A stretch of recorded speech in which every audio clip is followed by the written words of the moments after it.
Hadirin jamaah sekalian yang dirahmati Allah Subhanahu wa taala. Ketika bulan suci Ramadan kemarin, kita sudah mendapatkan suatu pencapaian yang luar biasa dari ibadah yang kita lakukan. Yang memang Allah Subhanahu wa taala menjanjikan kepada hamba-hambanya yang beribadah dengan sungguh-sungguh, terutama adalah melaksanakan ibadah saum dengan baik, maka hamba yang bersangkutan akan meraih taqwa ilallah, akan meraih taqwa. Dan Ramadan kemarin mampu untuk menjadikan kita menjadi hamba-hamba Allah yang taat, mampu menjadikan hamba-hamba Allah yang takwa. Namun kemudian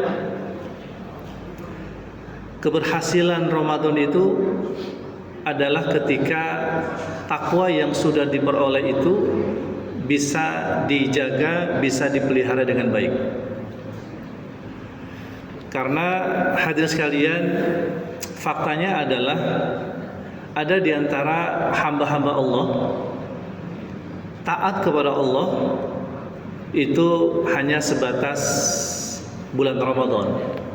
Tapi kemudian setelah bulan Ramadan, ketika mereka sudah menjalani kehidupan yang normal, maka kemudian ketakwaan itu sulit untuk dijaga, sulit untuk dipelihara. Padahal salah satu ukuran keberhasilan Ramadan, kata para ulama, itu adalah ketaatan setelahnya. Ya, sehingga sesungguhnya setiap kita itu bisa mengukur diri, apakah Ramadan yang lalu kita sudah sukses dalam mendapatkan ketakwaan atau belum. Ya. Maka kita bisa mengukur apakah setelah Ramadan kita tambah semangat dalam melakukan berbagai macam ketaatan, atau paling tidak stabil, ya, atau justru malah mengalami penurunan. Nah, oleh karena itu, maka ketakwaan atau ketaatan yang sudah kita capai, hadirin, memang perlu kita jaga, kita pelihara sampai beberapa bulan ke depan. Bahkan ketaatan itu juga syukur-syukur bisa kita jaga, kita bisa pelihara terus sampai 11 bulan ke depan, sampai kita ketemu lagi dengan bulan Ramadan tahun yang akan datang. Nah, untuk menjaga stamina takwa kita agar stabil, bahkan cenderung meningkat, maka tentu kita harus melakukan beberapa cara. Nah, dalam kultum pada siang ini dan juga mungkin kultum-kultum berikutnya, maka kita akan membahas tentang bagaimana cara kita untuk menjaga ketakwaan, ketaatan yang sudah kita peroleh. Ada beberapa cara, hadirin. Satu diantaranya adalah yang bisa kita lakukan untuk kita bisa menjaga ketakwaan kita kepada Allah itu adalah yaitu dengan selalu mengingat bahwasanya kita ini hamba-hamba Allah adalah orang-orang yang sudah terikat janji dengan Allah Subhanahu wa taala sejak kita berada di alam arwah. Jadi sebenarnya ketaatan kita, ya, itu dimulai adalah ketika kita berikrar, bersumpah setia pada saat kita berada di alam arwah. Sebagaimana Allah berfirman dalam surah Al-A'raf ayat 172. Kata Allah, wa id akhadha rabbuka min bani adama min zuhurihim dzurriyyatahum wa ashhadahum ala anfusihim alastu bi rabbikum qalu bala syahidna. Nah, inilah hadirin salah satu syahadah yang kita lakukan ketika di alam arwah, yang namanya adalah syahadah ar-rububiyah, ya. Yaitu kita bersaksi, berjanji bahwasanya Allah adalah Rabb kita. Kata Allah, dan ingatlah ketika Allah menurunkan anak keturunan Adam mengeluarkan anak keturunan Adam dari sulbi mereka. Lalu kemudian Allah Subhanahu wa taala mengambil sumpah atas diri mereka manusia. Maka Allah katakan, alastu birabbikum, apakah aku ini adalah Tuhan kalian? Maka kemudian seluruh roh yang disumpah oleh Allah itu kemudian mengatakan, qalu bala syahidna.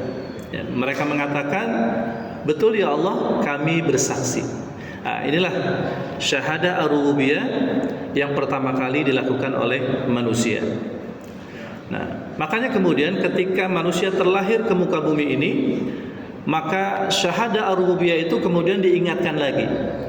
Kalimat tauhid, mengesahkan Allah Subhanahu wa taala dan berjanji setia agar Allah itu ditaati selalu, itu kemudian diulang kembali ketika manusia terlahir ke dunia ini lewat kalimat azan.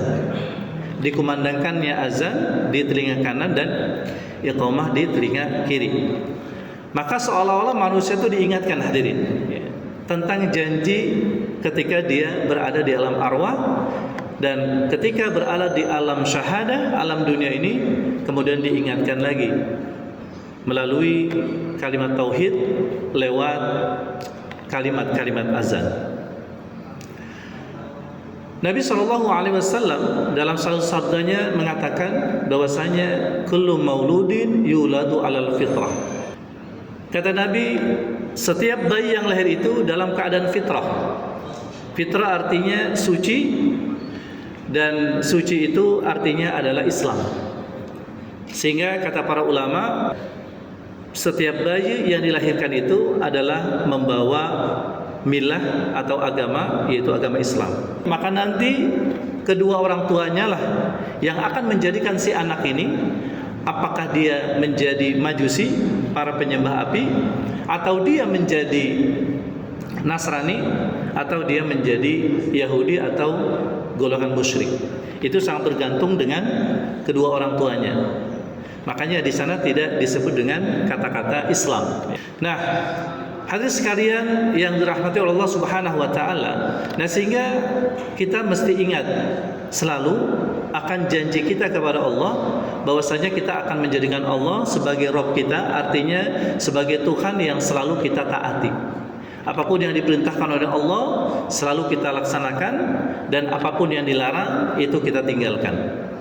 Ketika kita konsekuen atau konsisten untuk memegang teguh itu, senantiasa mentaati Allah dimanapun, kapanpun kita berada, maka Allah akan menjadikan kita sebagai hamba-hambanya yang mukmin, yang shadiq. Nah, mukmin yang shadiq ini, mukmin yang membenarkan imannya, membenarkan janjinya kepada Allah Subhanahu wa taala, itu digambarkan oleh Allah Subhanahu wa taala terdapat di dalam surah Al-Ahzab ayat 23. Kata Allah, A'udzubillahi minasyaitonir rajim, minal mu'minina rijalun shadaqu ma ahadullahi alaih faminhum man qada nahbah wa minhum may yantazir wa ma baddalu tabdila. Kata Allah, di antara orang-orang yang beriman itu ada orang-orang yang membenarkan janjinya kepada Allah Subhanahu wa taala. Sebagian mereka itu diwafatkan oleh Allah, digugurkan oleh Allah pada saat mereka berjihad di jalan Allah, berperang. Tapi sebagian lagi itu tidak diwafatkan dalam keadaan berperang. Tapi mereka, kata Allah, tidak sedikit pun menyelisihi janji kepada Allah Subhanahu wa taala. Artinya tidak ingkar janji. Tetap mereka taat sama Allah, tetap mereka menjadi hamba Allah yang baik sampai akhir hayatnya. Nah, ini adalah mukmin yang shadiq. Nah, hadirin sekalian, di dalam tafsir dijelaskan bahwa ayat ini sesungguhnya adalah berkaitan dengan seorang sahabat Nabi yang bernama Anas ibnu Nadir. Nah, Anas ibnu Nadir ini adalah seseorang yang dia absen dalam perang Badar, perang pertama yang dilakukan oleh kaum muslimin menghadapi kaum musyrikin Makkah. Lalu kemudian si Anas ibnu Nadir ini kemudian berjanji, dia sangat menyesal karena dia telah absen dalam perang Badar. lalu kemudian dia berjanji kepada dirinya, berjanji kepada Allah, berjanji kepada Rasul bahwasanya ketika nanti ada peperangan berikutnya maka dia berjanji dia akan mengikutinya. Dan ternyata benar hadirin, ketika setelahnya itu ada peperangan Uhud, lalu beliau termasuk salah satu yang mengikutinya, dan ternyata benar beliau menepati janji kepada Allah, karena pada saat peperangan itu usainya beliau termasuk salah satu yang syahid pada peperangan itu. Saudara sepupunya itu ketika mencari beliau, jasad beliau, lalu kemudian beliau dalam keadaan syahid, dan ditemukan di tubuh beliau itu ada lebih dari 80 tusukan pedang. Nah, ini menunjukkan bahwasanya beliau itu betul-betul menepati janji kepada Allah untuk mentaati, ya, untuk senantiasa taat kepada Allah Subhanahu wa taala.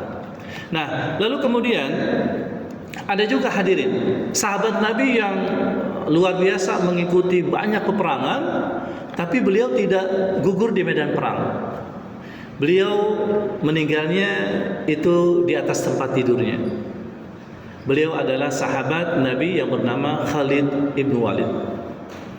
Nah, Khalid bin Walid ini adalah seorang pejuang Islam, pahlawan Islam, ya, pedang Allah yang senantiasa berada di garda terdepan dalam berbagai macam pertempuran dan peperangan.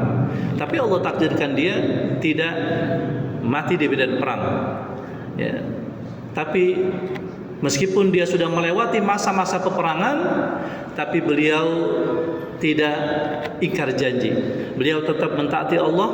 Bahkan ada satu riwayat ketika beliau menjadi panglima perang di masa Sayyidina Umar bin Khattab, lalu pada saat masa jaya-jayanya beliau menjadi pemimpin, ketika Umar berkuasa, lalu Umar mencopot jabatan beliau sebagai panglima perang. Namun beliau tidak dongkol, tidak sedih hati, ya, beliau tetap berjuang.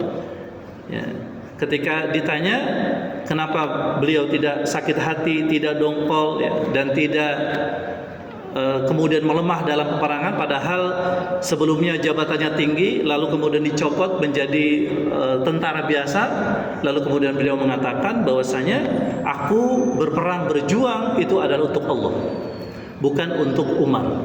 Nah, ini adalah diantara kehebatannya daripada sahabat Khalid bin Walid. Dan benar saja hadirin, beliau tetap mentaati Allah, tetap beliau bertakwa kepada Allah sampai kemudian akhir hayatnya, sampai Allah Subhanahu wa taala mewafatkan beliau di atas tempat tidurnya. Nah, oleh karena itu maka buat kita semua, kalau kita semua ingin supaya ketaatan kita ini tetap terjaga, tetap terawat, ingatlah bahwasanya kita terikat janji dengan Allah dalam mentaati Allah. Oleh karena itu, tetaplah ingat selalu akan janji kita kepada Allah, sehingga mudah-mudahan dengan kita ingat bahwa kita berjanji untuk selalu mentaati Allah, ketika ada peluang-peluang kita untuk melakukan berbagai macam mungkin kemaksiatan, kejahatan dan sebagainya, ini bisa menjadi rem kita, ya, atau antisipasi kita untuk tidak melakukan berbagai macam hal tadi. Ya, mudah-mudahan dengan kita selalu ingat bahwasanya kita adalah hamba-hamba Allah yang terikat janji dengan Allah untuk mentaatinya kapanpun dimanapun kita berada. Mudah-mudahan ini bisa menjaga stamina daripada ketaatan kita kepada Allah Subhanahu wa taala. Aqulu qouli hadza fa astaghfirullah li wa lakum tsumma salam. Wassalamu alaikum warahmatullahi wabarakatuh.